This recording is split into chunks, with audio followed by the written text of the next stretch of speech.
Assalamualaikum warahmatullahi wabarakatuh. Innal hamdalillah nahmadu wa nasta'inu wa nastaghfiruh wa na'udzu billahi min shururi anfusina wa min sayyiati a'malina. May yahdihillahu fala mudhillalah wa man yudlilhu fala hadiyalah.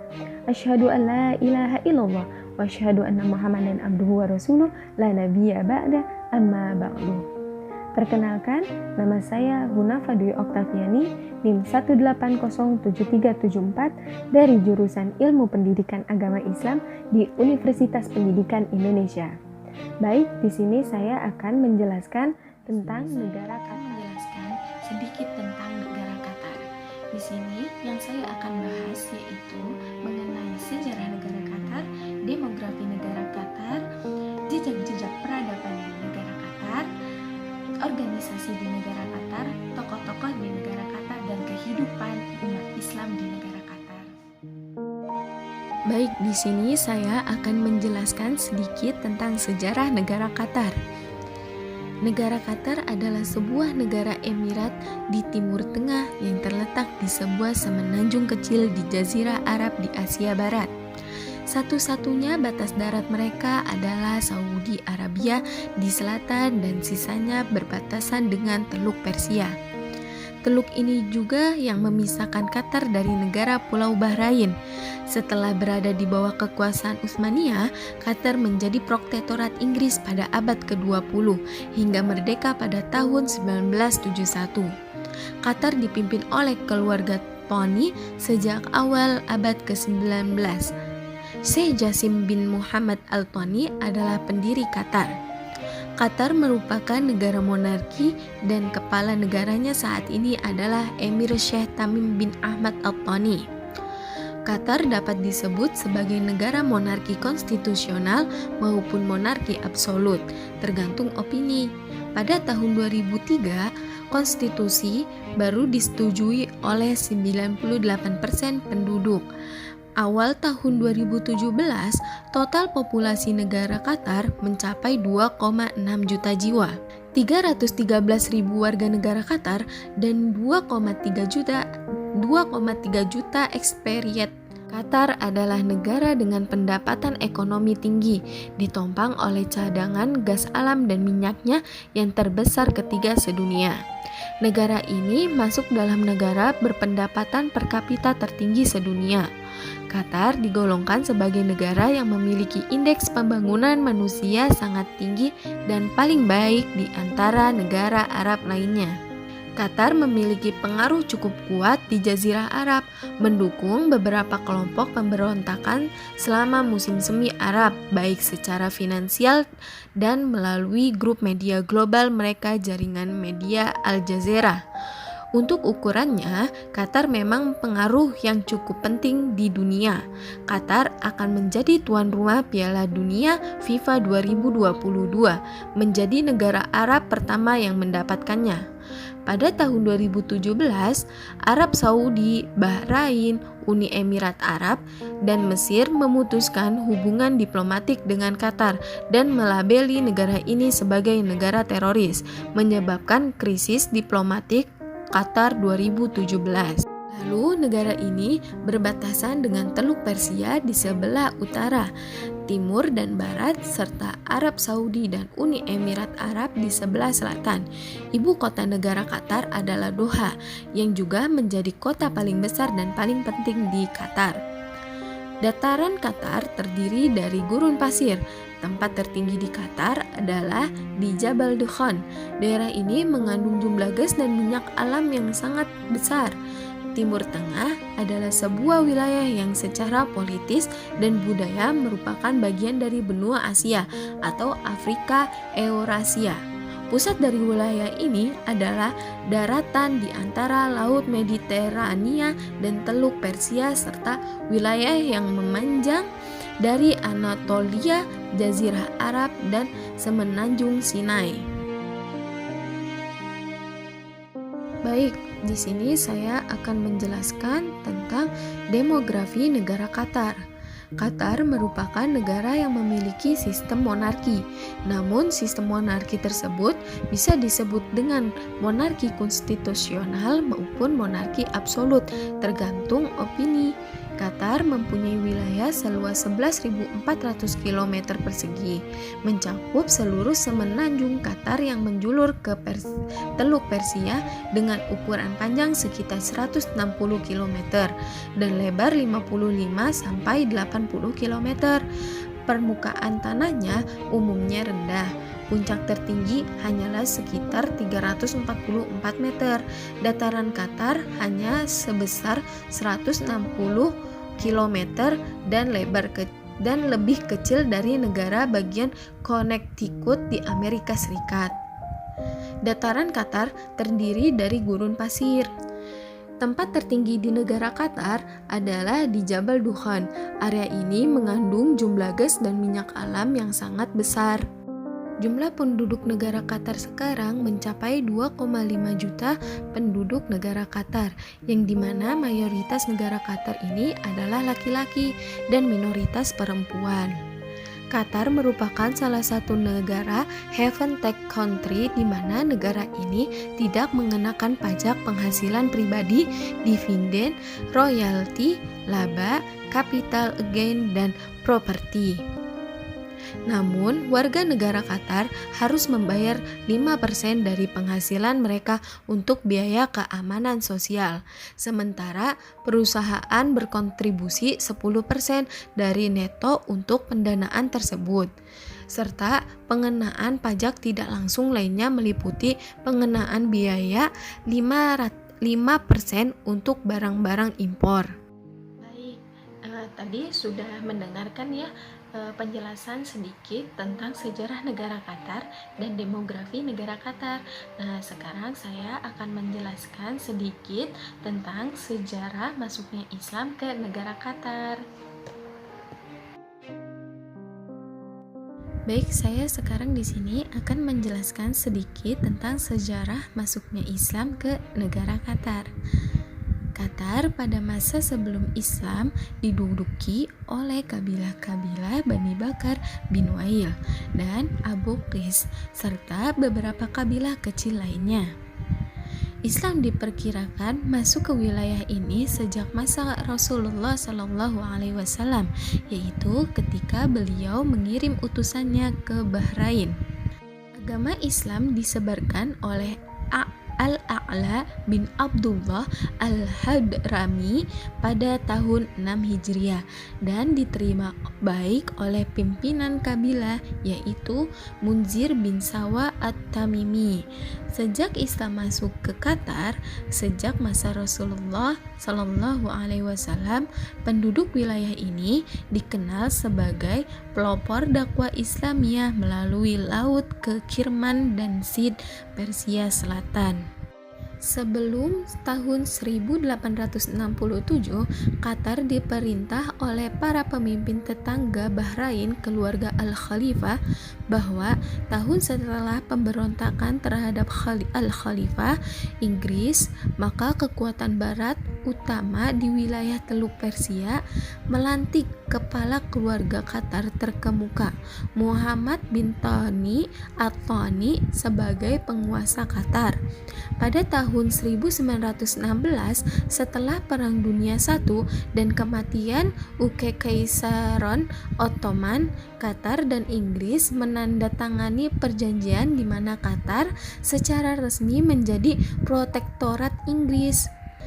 Pada tahun 1971, setelah Inggris mengumumkannya mereka tidak akan lagi bertanggung jawab atas Teluk Persia keamanan, Qatar dan Bahrain dianggap bergabung dengan 7 emirat atau kerajaan yang ada kemudian disebut dengan Trucial States untuk membentuk Uni Emirat. Tadi sudah dijelaskan ya sedikit tentang sejarah Islam masuk ke negara Qatar. Nah, selanjutnya saya akan menjelaskan jejak-jejak peradaban yang ada di negara Qatar. Baik, sekarang saya akan menjelaskan jejak-jejak peradaban Islam di negara Qatar. Yang pertama yaitu ada Az-Zubaroh, pusat perniagaan, yang dimana letaknya di Teluk Arab. Ini menjadi pusat perdagangan yang berkembang pesat meski hanya dalam periode singkat, yaitu dari abad ke-18 hingga ke-19. Kota Az-Zubaroh ini didirikan oleh kabilah Kutub dari Qatar dengan aktivitas ekspor dan impor yang sangat besar. Lalu, sebagian besar situs ini rusak pada tahun 1811 dan akhirnya ditinggalkan pada awal abad ke-20.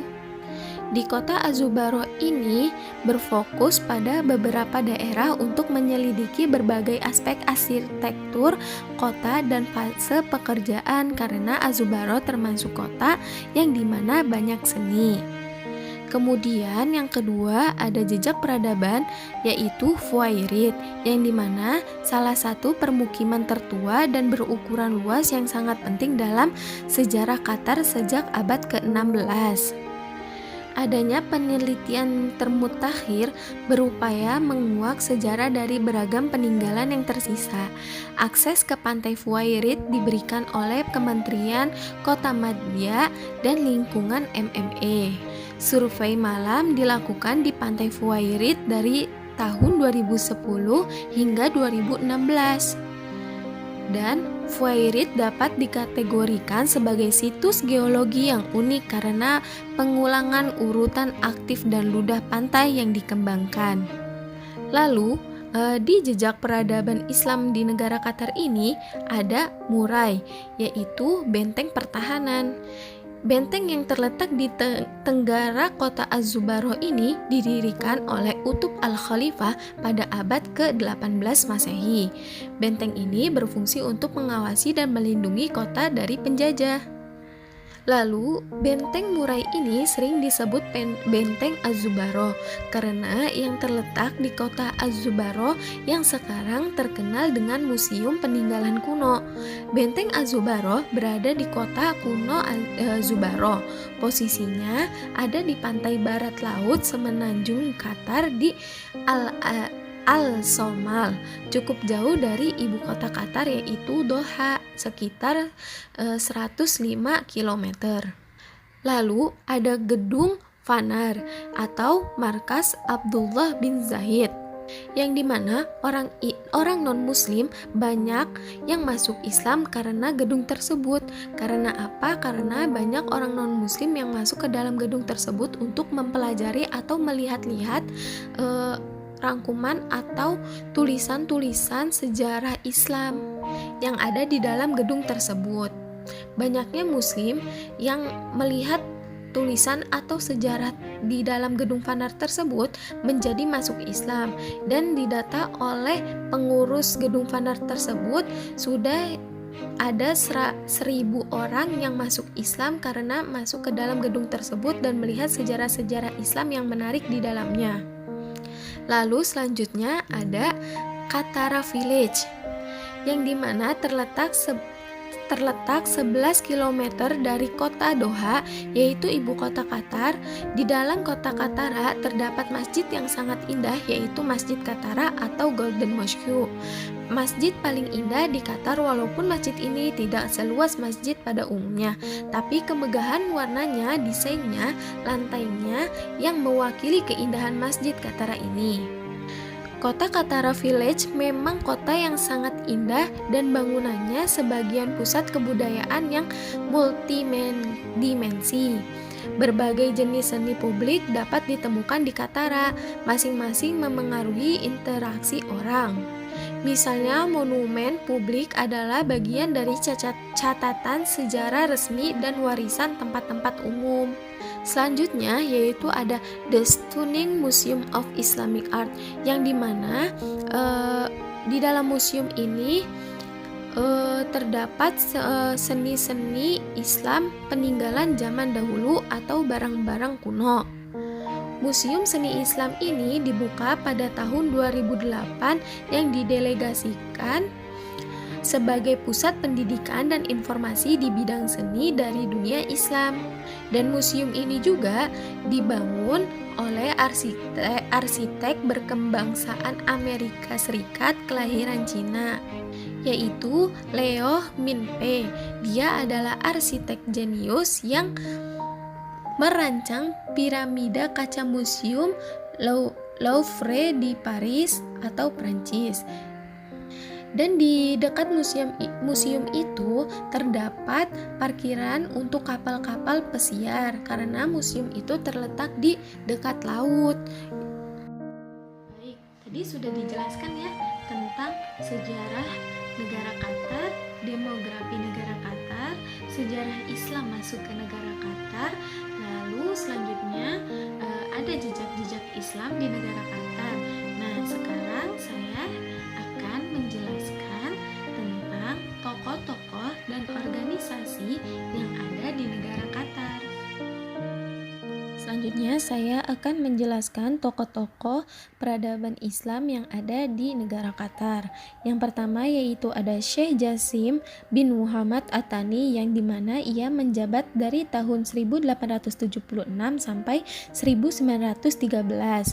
Lalu setelahnya yaitu ada Syekh Abdullah bin Jasim At-Thani, yang dimana menjabat dari tahun 1913 sampai 1949. Lalu selanjutnya ada Syekh Ali bin Abdullah At-Thani, yang dimana ia menjabat dari tahun 1949 sampai 1960. Lalu selanjutnya ada Syekh Ahmad bin Ali At-Thani menjabat dari tahun 1960 sampai 1972. Lalu selanjutnya lagi ada Syekh Khalifah bin Ahmad At-Thani menjabat dari tahun 1972 sampai 1995. Nah, selanjutnya lagi ada Syekh Hamad bin Khalifah At-Thani atau Abu Mashal, yang mana ia menjabat dari tahun 1995 sampai 2013. Nah, setelah Syekh Ahmad ini ada lagi yang menjabat, yaitu Syekh Tamim bin Hamad bin Khalifah At-Thani, yaitu menjabat dari tahun 2013 sampai sekarang. Lalu selanjutnya saya akan menjelaskan organisasi yang ada di negara Qatar. Yang pertama yaitu ada organisasi kerja Islam, yang dimana merupakan organisasi antar pemerintah terbesar kedua setelah PBB yang berbasis Islam, memiliki anggota berjumlah 57 negara yang terbesar di 4 benua. Terbentuknya OKI ini mempunyai tujuan, salah satunya yaitu membantu perjuangan pembentukan negara Palestina yang merdeka dan berdaulat, yang dimana 57 negara ini ingin menyelamatkan tempat-tempat suci yang ada di Palestina dan juga agar meningkatkan solidaritas umat muslim antar negara. Lalu yang kedua ada blokade, yang dimana blokade ini adalah penutupan daerah atau jalan sehingga suatu kendaraan laut dan darat tidak bisa keluar masuk. Maka dari itu negara Qatar atau warga negara Qatar yang dimana harus membeli kebutuhan sebelum blokade ini terjadi. Lalu yang ketiga ada Ikhwanul Muslimin, yang didirikan pertama kali di Mesir pada tahun 1928 oleh cendekiawan Islam yang bernama Hasan al-Banna. Ikhwan Muslimin merupakan kelompok Islam dan partai politik tertua di wilayah Arab. Namun di sejumlah negara keberadaan Ikhwanul Muslimin justru dilarang. Kenapa dilarang? Karena Ikhwanul Muslimin dikategorikan sebagai organisasi teroris, peradilan massal dan tidak adil marak terjadi, dan asas praduga tidak bermasalah tidak dihormati. Banyak kasus lain yang serupa dan melibatkan warga negara asing juga. Selanjutnya saya akan membahas tentang kehidupan umat Islam kontemporer di Qatar. Nah, gimana sih keseharian umat Islam di negara Qatar? Yaitu kehidupan masyarakat yang sangat heterogen membuat Qatar berjuang keras untuk mempertahankan jati dirinya, dan dalam hanya hal Qatar berhasil untuk segala hal. Islam yang menarik di Qatar adalah bagaimana pemerintahan di sini bisa mengelola baik hampir semua masjid yang ada. Negara Qatar aset memiliki negara sehingga semua pembiayaan dan pengelolaan diatur oleh pemerintah. Kehidupan di negara Qatar sangatlah nyaman, dan Islam di sini ya cukup aman karena tidak ada klub malam yang ada di negara Qatar ini. Di negara Qatar ini banyaknya penghafal Quran karena di negara Qatar juga yang mana mayoritasnya Muslim. Itulah salah satu keseharian umat Islam di negara Qatar. Selanjutnya yaitu ada problematika kehidupan umat Islam. Nah, terjadinya blokade pada Qatar membuat warga Qatar pergi ke supermarket untuk membeli kebutuhan rumah, yang dimana diterapkannya blokade ini ditutupnya jalur darat dan jalur laut yang membuat warga harus membeli kebutuhan rumahnya, yang dimana negara Qatar pas zaman dahulu itu dijajah oleh Inggris, lalu sebelum merdeka sempat menjadi negara miskin dan tidak dipercaya oleh negara-negara lain. Lalu setelah dijajah Inggris, negara Qatar merdeka dan sekarang menjadi negara terkaya ketiga di dunia, yaitu karena penghasilannya dari bumi, yaitu minyak dan gas bumi. Dengan penghasilan dan kekayaan yang unggul di dunia, warga Qatar menjadi sombong atau mempunyai sifat yang tinggi, dan warga negara Qatar pun kehidupannya sehari-harinya itu mewah, yang dimana karena kemewahan itu mencangkup sifat ketinggian hatinya, jadi banyaklah perceraian yang ada di negara Qatar. Negara Qatar juga yang termasuk negara di mana tingkat perceraiannya sangat tinggi. Karena membanding-bandingkan harta satu sama lain itu membuat perceraian antar keluarganya.